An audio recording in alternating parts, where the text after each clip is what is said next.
Hi friends, welcome to our channel.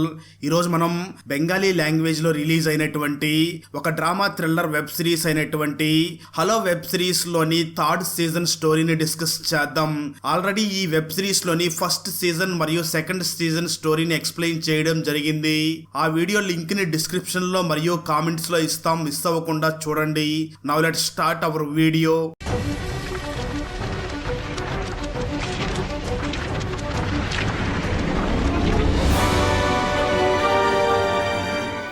Open చేస్తే నందిత ఫైనల్గా నైనా ఇంట్లో ఉంటుంది. నందిత తనతో ఉందని నైనా చాలా సంతోషంగా ఉంటుంది. నైనా నడవలేదు కాబట్టి తనకు సంబంధించిన పనులన్నీ నందిత చేస్తూ ఉంటుంది. అయితే నందిత తన పిల్లల్ని కూడా చాలా మిస్ అవుతూ ఉంటుంది. దాంతో తన పిల్లల్ని కూడా తన దగ్గరకి తీసుకురావాలి అనుకుంటూ ఉంటుంది.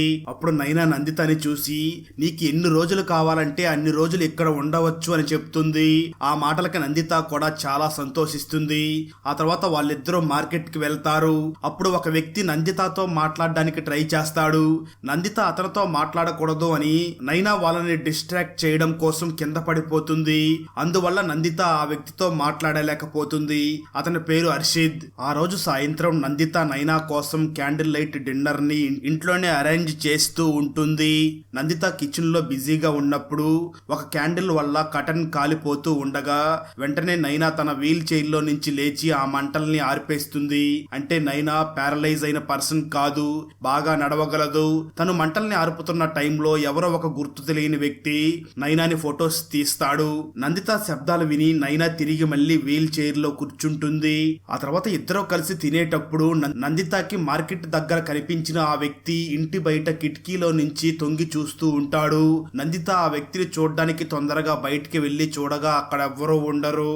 అనన్య వాళ్ళ ఇంట్లో వాళ్ళమ్మ, పక్కింటి వాళ్ళందరూ నందిత ఒక అమ్మాయితో కలిసి పారిపోయింది అనుకుంటున్నారు అని చాలా బాధపడుతుంది. అందువల్ల వారి పరువు ప్రతిష్ఠకి భంగం కలుగుతుంది. అందువల్ల అనన్యాన్ని నందితని ఇంటికి తీసుకురమ్మని చెప్తుంది. ఆ తర్వాత రోజు నైనా నందితకి ఒక వీణని గిఫ్ట్ గా ఇస్తుంది. దాన్ని చూడగానే నందిత చాలా సంతోషిస్తుంది. ఎందుకంటే తనకి వీణ వాయించడం అంటే చాలా ఇష్టం. నందిత తన ఇంట్లో ఉన్నప్పుడు వీణని మోగిస్తూ ఉంటే అనన్య దాన్ని విరిచేసి ఉంటాడు. కానీ నందిత నాకు వీణ వాయించడం అంటే ఇష్టమని నైనాకి ఎలా తెలుసు అని ఆలోచిస్తూ ఉంటుంది. అప్పుడు నైనా నందితని చూసి, నేను నీతో పాటు నువ్వు చదివిన కాలేజీలోనే చదివాను, కానీ అప్పుడు నువ్వు అంతగా ఇష్టపడకపోయేదానివి. నేను కాలేజీలో ఎప్పుడూ సిగరెట్స్ తాగడం, డ్రగ్స్ తీసుకుంటూ ఉండేదాన్ని. కానీ నువ్వు స్వీట్, సింపుల్ అమ్మాయివి. నీకు మ్యూజిక్ అంటే ఎప్పుడూ బాగా ఇష్టం. అందువల్ల నీ ధ్యాస అంతా దాని మీదే ఉండేది అని అంటుంది. దాంతో నందిత తన స్కూల్ ఫ్రెండ్ ని ఎలా గుర్తుపట్టలేకపోయాను అని బాధపడుతుంది. ఆ తర్వాత నైనా నందితని ఒక స్కూల్ దగ్గరికి తీసుకుని వెళ్తుంది. అక్కడ నందితకి మ్యూజిక్ టీచర్ గా జాబ్ నిప్పిస్తుంది. అందువల్ల నందిత ఇంకా ఎక్కువగా సంతోషిస్తుంది. ఆ తర్వాత నందిత స్కూల్ నుంచి ఇంటికి తిరిగి వచ్చేటప్పుడు అనన్య నందితని కలుస్తాడు. అనన్య నందితని ఇంటికి తిరిగి రమ్మని పిలుస్తాడు. కానీ నందిత, ఇప్పుడు నా దగ్గర కూడా జాబ్ ఉంది, అందువల్ల తొందరగా పిల్లల్ని కూడా హాస్టల్ నుంచి ఇక్కడికి తీసుకువస్తా అని అంటుంది. ఆ తర్వాత నైనాకి కాలేజ్ రీయూనియన్ ఉందని ఇన్విటేషన్ వస్తుంది. ఆ ఇన్విటేషన్ ని నైనా కాల్ చేస్తుంది. నందితకి ఆ రీయూనియన్ గురించి తెలియకుండా ఉండాలి అని దాన్ని కాల్ చేస్తుంది. అప్పుడే అక్కడికి బర్నా వచ్చి నందితకి ఆ కాలేజ్ రీయూనియన్ ఇన్విటేషన్ కార్డ్ ని తీసుకుని వస్తుంది. అలా చేయడం చూసి నైనా కోపంగా ఫీల్ అయ్యి ఏదో ఒకటి చెయ్యాలి అనుకునే లోపే అక్కడికి నందిత వస్తుంది. బర్నా నందితకి రీయూనియన్ గురించి చెప్తుంది. చాలా సంవత్సరాల తర్వాత తను తన ఫ్రెండ్స్ ని కలవబోతున్నాను అని తెలుసుకుని నందిత చాలా హ్యాపీగా ఫీల్ అవుతుంది. నైనా నందితని చూసి, రీయూనియన్ గురించి అంత హ్యాపీగా ఎందుకు ఫీల్ అవుతున్నావు? నీ ఫ్రెండ్స్ ని కలవబోతున్నానని హ్యాపీగా ఉన్నావా, లేక రంగిత్ ని కలవబోతున్నానని హ్యాపీగా ఉన్నావా అని అడుగుతుంది. నందితకి కాలేజ్ డేస్ లో రంగిత్ అనే బాయ్ ఫ్రెండ్ ఉండేవాడు. ఇద్దరు ఒకరినొకరు బాగా గాఢంగా ప్రేమించుకునేవారు. వాళ్ళిద్దరూ వాళ్ళ కాలేజీలోనే చాలా ఫేమస్ కపుల్. ఇదంతా నైనాకి ఎలా తెలుసు అని నందిత షాక్ అవుతుంది. నైనాకి నందిత గురించి అంతా తెలుసు, కానీ ప్రస్తుతం నందిత రంగిత్ గురించి అస్సలు మాట్లాడకుండా సైలెంట్ గా ఉంటుంది. ఆ తర్వాత నైనా నందితని చూసి, మనమిద్దరం రీయూనియన్ పార్టీకి ఖచ్చితంగా వెళ్దామని చెప్తుంది. అనన్య దారిలో వెళుతున్నప్పుడు తనకి రియా అనే ఒక లేడీ కనిపిస్తుంది. అప్పుడు ఆ రియా కారు పాడైపోయి ఉంటుంది. అప్పుడు రియాకి అనన్య హెల్ప్ చేస్తాడు. ఆ తర్వాత రియాతో ఫ్లర్ట్ చేస్తాడు. రియా కూడా అనన్య చేసే ఫ్లర్టింగ్ కి స్పందిస్తుంది. మరో పక్క నందిత నైనా రియూనియన్ పార్టీకి వెళ్తారు. అక్కడ నందిత తన పాత ఫ్రెండ్స్ అందరినీ కలిసి చాలా హ్యాపీగా ఫీల్ అవుతూ ఉంటుంది. అప్పుడే అక్కడికి నైనా ఫ్రెండ్ అయినటువంటి రియా కూడా వస్తుంది. ట్విస్ట్ ఏమిటి అంటే నిజానికి నైనానే రియాని అనన్య దగ్గరికి పంపించి అతనితో ఫ్రెండ్షిప్ చేసుకోమని చెప్పి ఉంటుంది. అతన్ని ఎప్పుడూ అబ్జర్వ్ చేస్తూ ఉండమని చెప్పి ఉంటుంది. ఆ పార్టీలో ఉన్నప్పుడే నైనాకి ఒక బ్లాక్ మెయిలర్ నుంచి మెసేజ్ వస్తుంది. ఆ బ్లాక్ మెయిలర్ నైనాని ఒక ప్లేస్ కి కలవడానికి రమ్మని మెసేజ్ చేస్తాడు. నైనా ఆ బ్లాక్ మెయిలర్ కి నేను నడవలేను, కదలలేను అని చెప్తుంది. కానీ ఆ బ్లాక్ మెయిలర్ కి నైనా గురించి అంతా తెలుసు. అంటే నైనా నడవలేను, కదలలేను అనే విధంగా నందిత ముందు నాటకం ఆడుతుంది అని ఆ బ్లాక్ మెయిలర్ కి అంతా తెలుసు. అందువల్ల నైనా ఆ బ్లాక్ మెయిలర్ ని కలుస్తాను అని అంటుంది. ఆ పార్టీలో అందరూ మాస్క్స్ వేసుకుని ఉంటారు. నైనాకి ఆ బ్లాక్ మెయిలర్ అక్కడే పార్టీలో ఉన్నాడు అని అనిపిస్తుంది. అప్పుడే సడన్ గా ఒక వీడియో ప్లే అవుతుంది. అది వాళ్ళ కాలేజ్ డే వీడియో. ఆ వీడియోలో రంగిత్, నైనా మరియు రియా ఉంటారు. అందరూ పార్టీ చేసుకుంటూ మత్తులో ఉంటారు. ఆ వీడియోని చూసి నైనా చాలా కంగారు పడుతుంది. అప్పుడే ఆ వీడియో ఆఫ్ అవుతుంది. నైనా రియాని చూసి బహుశా నన్ను రంగిత్ బ్లాక్ మెయిల్ చేస్తున్నాడేమో అని అంటుంది. పార్టీ నుంచి ఇంటికి వచ్చిన తర్వాత నైనా నందితకి స్లీపింగ్ టాబ్లెట్స్ ఇచ్చి పడుకోబెడుతుంది. నందిత పడుకున్న తర్వాత నైనా తన గెటప్ ని చేంజ్ చేసుకుని బ్లాక్ మెయిలర్ చెప్పిన ప్లేస్ కి వెళ్తుంది. ఆ బ్లాక్ మెయిలర్ ఎవరో కాదు, తను రంగిత్తే. రంగిత్ నైనాని చూసి నా నుండి నందితాన్ని లాగేసుకున్నావు అని అంటాడు. దానికి నైనా నందిత ఎప్పుడు నాదే, అలాగే ఎప్పటికీ నా దానిలాగా నాతోనే ఉంటుంది. మా ఇద్దరి మధ్యలోకి ఎవరు వచ్చినా వాళ్ళని నేను చంపేస్తాను అని చెప్పి రంగిత్ కి చాలా మనీ ఇచ్చి మాకు దూరంగా ఉండు అని చెప్తుంది. కానీ రంగిత్ నైనాని చూసి నేను మళ్ళీ మనీ అడుగుతాను, నువ్వు ఖచ్చితంగా ఇవ్వాలి అని అంటాడు. అది విన్న నైనా స్మైల్ చేసి అక్కడి నుంచి వెళ్ళిపోతుంది. ఆ తర్వాత ఒక రోజు నందిత తన పిల్లల్ని తీసుకురావడానికి హాస్టల్ కి వెళ్తుంది. వాళ్ళతో ఒక రోజంతా స్పెండ్ చేసి అనన్య ఇంట్లో వదిలిపెడుతుంది. పిల్లలు దుర్గా పూజని అటెండ్ అవ్వాలి అని వాళ్ళని తీసుకుని వచ్చి అనన్య ఇంట్లో వదిలిపెడుతుంది. ఆ తర్వాత రోజు నందిత నైనాకి తన బ్లౌజ్ నాట్స్ ని కుట్టమని చెప్తుంది. అప్పుడు నైనా నందిత వీపు మీద మాయిశ్చరైజర్ ని రాసి నాట్ ని ముడివేస్తుంది. ఆ తర్వాత నందిత స్కూల్ కి వెళ్తుంది. కానీ ఆ రోజు నైనా చాలా సంతోషంగా ఉంటుంది.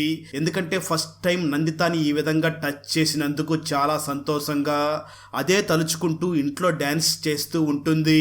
సరిగ్గా అదే సమయంలో అక్కడికి అనన్య వస్తాడు. నైనా డాన్స్ చేస్తూ ఉండడాన్ని చూస్తాడు. ఇప్పటి వరకు కాళ్ళు లేవని నైనా నాటకం ఆడుతుంది అని అనన్యకి అర్థమవుతుంది. నైనా కూడా అనన్యాన్ని చూడగానే చాలా భయపడిపోతుంది. అనన్య నందిత వచ్చే వరకు అక్కడే ఉండాలి అని డిసైడ్ అయ్యి ఉంటాడు. ఆ తర్వాత నందిత అక్కడికి తిరిగి ఇంటికి వస్తుంది. అనన్య జరిగిందంతా నందితకి చెప్తాడు. కానీ అప్పుడే నైనా డ్రామా స్టార్ట్ చేస్తుంది. దాంతో అనన్య మాటలు నందితకి అస్సలు నమ్మశక్యంగా అనిపించవు. దాంతో అనన్యాని ఇంట్లో నుంచి బయటికి పంపించేస్తుంది. అనన్య అప్పుడు చాలా కోపంగా నైనా మీద పగ తీర్చుకోవాలి అనుకుంటాడు.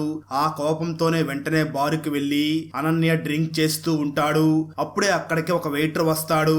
ట్విస్ట్ ఏమిటి అంటే ఆ వెయిటర్ ఎవరో కాదు, రంగిత్నే. రంగిత్ అనన్యాని మాటల్లో పెట్టి జరిగిందంతా తెలుసుకుని అనన్యకి నైనాని ఏ విధంగా ఇరికించాలో ఒక ఐడియాని ఇస్తాడు. ఆ తర్వాత రోజు అనన్య ఇంట్లో దుర్గా పూజ సెలబ్రేషన్స్ నడుస్తూ ఉంటుంది. నందిత వాళ్ళత్త ఆ రోజు కూడా తను రాలేదు అని నందితాని తిట్టుకుంటూ ఉంటుంది. ఆ తర్వాత నందితాని చూసి ఒకవేళ నువ్వు శాశ్వతంగా ఇక్కడే ఉండాలి అని వచ్చినట్లయితే ఇంటి లోపలికి రా, ఒకవేళ కేవలం పూజ కోసమే వచ్చినట్లయితే ఇక్కడి నుంచి వెళ్ళిపోవచ్చు అని అంటుంది. నందిత తన అత్త మాటలు విని అక్కడి నుంచి వెళ్ళిపోతుంది. కానీ నందిత పిల్లలు చాలా కోపంగా ఉంటారు. ఆ తర్వాత నందిత తిరిగి తన ఇంటికి వెళ్ళినప్పుడు తన పిల్లలు తనని కలవడానికి తనకంటే ముందే వచ్చి ఉంటారు. నందిత పిల్లల్ని చూసి చాలా సంతోషిస్తుంది. నందిత సంతోషాన్ని చూసి నైనా కూడా చాలా సంతోషపడుతుంది. ఆ తర్వాత అందరూ కలిసి బయట తిరగడం కోసం వెళ్తారు. అప్పుడు అర్జిత్ అనే ఆ అబ్బాయినే మళ్ళీ నందితతో మాట్లాడడం కోసం ట్రై చేస్తాడు. నందిత కోసం ఒక లెటర్ ని రాసి తనకిస్తాడు. ఆ లెటర్ ని నైనా కూడా చూస్తుంది. ఆ రోజు రాత్రి నందిత పిల్లలతో కలిసి నిద్రపోతున్నప్పుడు నైనా ఇదే సరైన సమయం అని ఫీల్ అయ్యి అర్జిత్ ని కలవడానికి వెళ్తుంది. అర్జిత్ ని నైనా ఒక కన్స్ట్రక్షన్ సైట్ లో కలుస్తుంది. అర్జిత్ కి నందితానే తనని కలవడానికి వచ్చింది అని అనిపిస్తుంది. కానీ అర్జిత్ నైనాని చూడగానే చాలా భయపడిపోతాడు. వెంటనే అతను నైనాని చూసి నీ గురించి అంతా నందితకి నేను చెప్పాను అని చెప్తాడు. అది విన్న నైనా వెంటనే అతన్ని బిల్డింగ్ పైనుంచి కిందకి తోసేస్తుంది.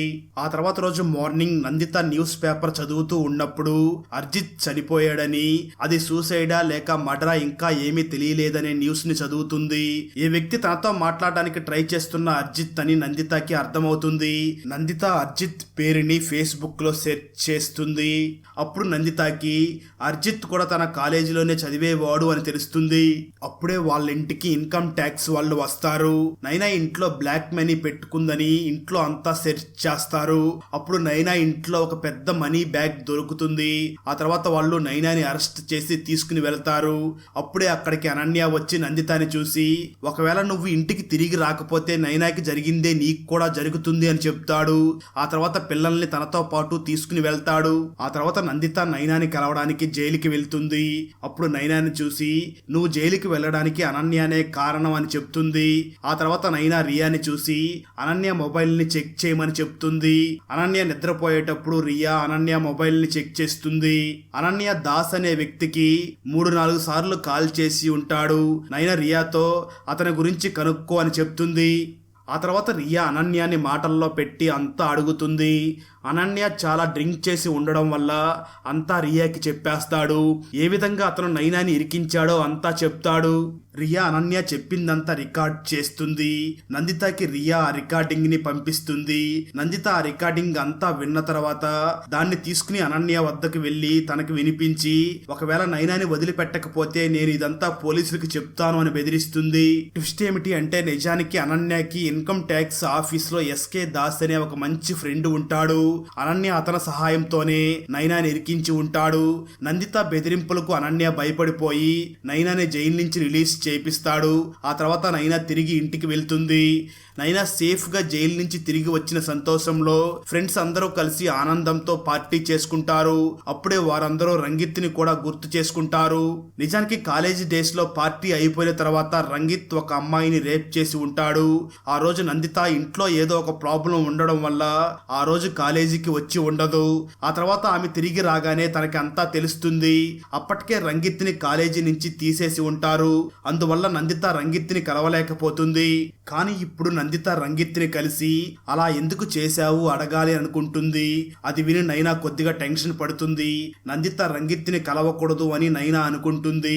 సరిగ్గా అదే సమయంలో రంగిత్ నైనాకి మళ్ళీ మనీ కావాలి అని మెసేజ్ చేస్తాడు. నైనా మళ్ళీ రంగిత్ని కలవడానికి వెళ్తుంది. ఈసారి నైనా మనీతో పాటు గన్నును కూడా తీసుకుని వెళ్తుంది. రంగిత్ని అక్కడ షూట్ చేయడానికి ట్రై చేస్తుంది. కానీ తన గన్నులో బుల్లెట్స్ ఉండవు. ఆ తర్వాత నైనా అదంతా చూసి భయపడి తిరిగి ఇంటికి వస్తుంది. ఆ తర్వాత రోజు నందిత అనన్యకి డివోర్స్ పేపర్స్ ని ఇస్తుంది. మరో పక్క రియా మరియు నైనా కలిసి రంగిత్ చాప్టర్ ని క్లోజ్ చెయ్యాలి అనుకుంటారు. వాళ్ళిద్దరూ కలిసి రంగిత్ని చంపడానికి గూండాలని అతని వెనకాల పంపిస్తారు. కానీ రంగిత్ అతి కష్టం మీద అక్కడి నుంచి తప్పించుకుని బ్రతికిపోతాడు. ఆ తర్వాత రోజు రాత్రి నైనా ఇంట్లో పడుకుని ఉన్నప్పుడు తన రూమ్ లోకి రంగిత్ వస్తాడు. తనని భయపెట్టడానికి ట్రై చేస్తాడు. కానీ నైనా రంగిత్ ని షూట్ చెయ్యాలి అనుకునే లోపే ఇద్దరి మధ్య గొడవ జరుగుతుంది. వాళ్ళ మాటలు విని నందిత నిద్ర నుంచి మేల్కొని వచ్చి చూడగా రంగిత్ నైనాని చంపడానికి ట్రై చేస్తున్నాడు అని అనిపిస్తుంది. దాంతో రంగిత్ తల మీద ఒక వస్తువుతో కొడుతుంది. అందువల్ల రంగిత్ అక్కడికక్కడే చనిపోతాడు. దాంతో నందిత వెంటనే నైనాని చూసి నేనే రంగిత్ని చంపాను అని పోలీసులకి నిజం చెప్తాను అని అంటుంది. దానికి నైనా మాత్రం ఒకవేళ నువ్వు దాని కారణంగా జైలుకి వెళితే నా పరిస్థితి ఏమిటి, నీ పిల్లల పరిస్థితి ఏమిటి అని అంటుంది. ఇదంతా ఆలోచించి నందిత కూడా సైలెంట్ అవుతుంది. ఆ తర్వాత నందిత మరియు నైనాలిద్దరూ కలిసి రంగిత్ శవాన్ని పూడ్చి పెడతారు. రంగిత్ చాప్టర్ క్లోజ్ అయ్యిందని నైనా మాత్రం చాలా సంతోషంగా ఉంటుంది. ఆ తర్వాత రోజు నందిత నైనా కోసం ఒక సర్ప్రైజ్ డిన్నర్ ని ప్లాన్ చేస్తుంది. నందిత నైనాని చూసి చెడ్డ వాళ్ళందరి నుంచి ఇప్పుడు విముక్తి దొరుకుతుంది అని అంటుంది. నైనా రంగిత్ అనన్య ఇద్దరు నందిత లైఫ్ నుంచి వెళ్లిపోయారు అని ఆలోచించి మనసులో చాలా హ్యాపీగా ఫీల్ అవుతూ ఉంటుంది.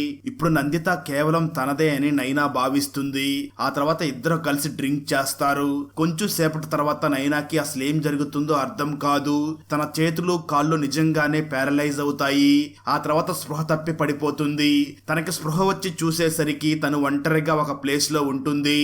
ఆ తర్వాత నైనా నందితాని పిలుస్తుంది. అప్పుడు నందిత అక్కడికి వస్తుంది. నైనా నందితాని చూసి అసలు ఏమైంది, నేను ఇప్పుడు నడవలేకపోతున్నాను అని అంటుంది. ఆ మాటలు విన్న నందిత నైనాతో, నువ్వు చాలా రోజుల నుంచి నడవలేకపోతున్నావు కదా, ఇప్పుడేంటి కొత్తగా మళ్ళీ నడవలేకపోతున్నా అని చెప్తున్నావు అని అంటుంది. దానికి నైనా, నా కాళ్ళు బాగానే ఉన్నాయి కానీ నేను ఇప్పుడు నిజంగా నడవలేకపోతున్నాను అని అంటుంది. దానికి నందిత నవ్వి, నువ్వు చేస్తున్న పనుల గురించి నీ గురించి నాకు ముందే తెలిసిపోయింది అని అంటుంది. ట్విస్ట్ ఏమిటి అంటే నిజానికి నందిత స్కూల్లో మ్యూజిక్ టీచర్ గా జాయిన్ అయినప్పుడు రంగిత్ నందితాని కలవడానికి వస్తాడు. నందిత ముందుగా అయితే రంగిత్ తో మాట్లాడదు కానీ రంగిత్ నందితతో మాట్లాడడానికి చాలా ట్రై చేస్తాడు. ఆ తర్వాత నైనా బాగా నడవగలదు అనే విషయానికి సంబంధించిన ప్రూఫ్స్ ని నందితకి ఇస్తాడు. అంతేకాకుండా రంగిత్ నందితతో, నేను కాలేజ్ డేస్ లో ఎవరిని రేప్ చేయలేదు, పార్టీలో బాగా ఎక్కువగా డ్రింక్ చేశాను, అప్పుడు నైనా నా డ్రింక్ లో ఏదో కలిపింది, ఆ తర్వాత నాకు అసలు స్పృహ లేదు, ఆ తర్వాత నైనా నన్ను ఒక రూమ్ లోకి తీసుకుని వెళ్ళింది, ఆ తర్వాత ఏం జరిగిందో నాకు అస్సలు గుర్తులేదు, ఆ తర్వాత రోజు నేను కళ్ళు తెరిచి చూసేసరికి అందరూ నేను ఒక అమ్మాయిని రేప్ చేశాను అని చెప్పారు. వెంటనే నన్ను కాలేజీ నుంచి తీసేశారు. అందువల్ల నేను వెంటనే డిప్రెషన్ లోకి వెళ్ళిపోయి నిన్ను కలవలేకపోయాను. ఆ తర్వాత కొన్ని రోజుల తర్వాత నిన్ను కాంటాక్ట్ చేయడానికి ట్రై చేశాను కానీ అప్పటికే నీకు పెళ్లి అయిపోయింది. అందువల్ల నిన్ను డిస్టర్బ్ చేయకూడదు అనుకుని సైలెంట్ గా ఉన్నాను. కానీ అర్జిత్ నిన్ను నైనాతో కలిసి ఉండడాన్ని చూసి అంతా చెప్పాలి అని ట్రై చేశాడు కానీ నైనా వాణ్ణి కూడా చంపేసింది అని చెప్తాడు.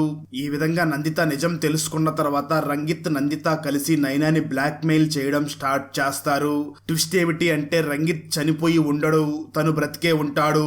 ఆ తర్వాత అక్కడికి రంగిత్ వస్తాడు. నందిత నైనాని చూసి, నిన్ను ఇరికించే ఐడియాని అనన్యకి చెప్పింది ఎవరో కాదు రంగిత్తే అని అంటుంది. ఇదంతా విన్న నైనా నందితాని చూసి, నేను నిన్ను ప్రేమిస్తున్నాను, అందువల్లనే నేను ఇదంతా చేశాను అని చెప్తుంది. కానీ నందిత, నువ్వు నన్ను ప్రేమించడం లేదు, నువ్వు నన్ను ప్రేమించి ఉంటే నా జీవితాన్ని ఈ విధంగా నాశనం చెయ్యవు. ముందుగా నువ్వు నా ప్రేమని నాకు దూరం చేశావు, రంగిత్ని నా లైఫ్లో నుంచి నాకు దూరం చేశావు. అసలు నేను అనన్య లాంటి పర్సన్ని పెళ్ళే చేసుకోను, కానీ పర్వాలేదు అని అనుకుంటే నువ్వు ఆ సంసారాన్ని కూడా నాశనం చేశావు. నిన్ను చేసుకోవడానికే నేను నా పిల్లల్ని హాస్టల్లో పెట్టాను. నువ్వు ప్రతిసారి నా నమ్మకాన్ని విరిచేశావు, నా లైఫ్తో నువ్వు గేమ్స్ ఆడుకున్నావు. అందువల్ల నిన్ను నేను అస్సలు క్షమించను, నిన్ను జైలుకి పంపిస్తాను అని అంటుంది. ఇదంతా విన్న నైనా మాత్రం అర్జిత్ని నేనే చంపాను అనే సాక్ష్యం లేదు కదా అని అంటుంది. అప్పుడు నందిత నైనాకి సాక్ష్యాన్ని ఇస్తుంది. ట్విస్ట్ ఏమిటి అంటే నిజానికి అక్కడ నందిత ఒక కెమెరాని పెట్టి ఉంటుంది. అందులో నైనా మాటలన్నీ రికార్డ్ అయి ఉంటాయి. అలా నైనా ఫైనల్ గా నడవలేకపోతుంది. నందిత నైనాని చూసి, ఒకవేళ ఎవరైనా నిజంగా కదలలేకపోతే వాళ్ళ పరిస్థితి ఎలా ఉంటుందో నీకు తెలియాలి. నేను మరీ నీ అంత చెడ్డదాన్ని కాదు, కేవలం నీ డ్రింక్ లో కొన్ని రోజులు మాత్రమే ప్యారలైజ్ అయ్యేలాగా మెడిసిన్ ఇచ్చాను, కొన్ని రోజుల తర్వాత అంతా నార్మల్ అవుతుంది అని అంటుంది. ఆ తర్వాత రంగిత్ మరియు నందిత అక్కడి నుంచి వెళ్ళిపోతారు. అలా కొన్ని రోజులు గడిచిన తర్వాత నందిత తన పిల్లలతో ఒక కొత్త ఇంటి దగ్గరికి వస్తుంది. ఆ తర్వాత రంగిత్ తన పని మీద ఢిల్లీకి వెళ్తాడు. రంగిత్ నందితకి వీడియో కాల్ చేసి రాబోయే లైఫ్ కి ఆల్ ద బెస్ట్ అని చెప్తాడు. అక్కడతో ఈ సిరీస్ ఎండ్ అవుతుంది. ఫ్రెండ్స్, వీడియో నచ్చినట్లయితే లైక్ చేసి ఒక చిన్న కామెంట్ చేస్తే మాకు నెక్స్ట్ వీడియో చేయడానికి ఎంకరేజింగ్ గా ఉంటుంది. అలాగే ఛానల్ని సబ్స్క్రైబ్ చేసి పక్కనే ఉన్న బెల్ ఐకాన్ని క్లిక్ చేసి సపోర్ట్ చేయండి. ఈ వెబ్ సిరీస్ హాయ్ చోయిలో స్ట్రీమ్ అవుతుంది. Thanks for watching. జై హింద్.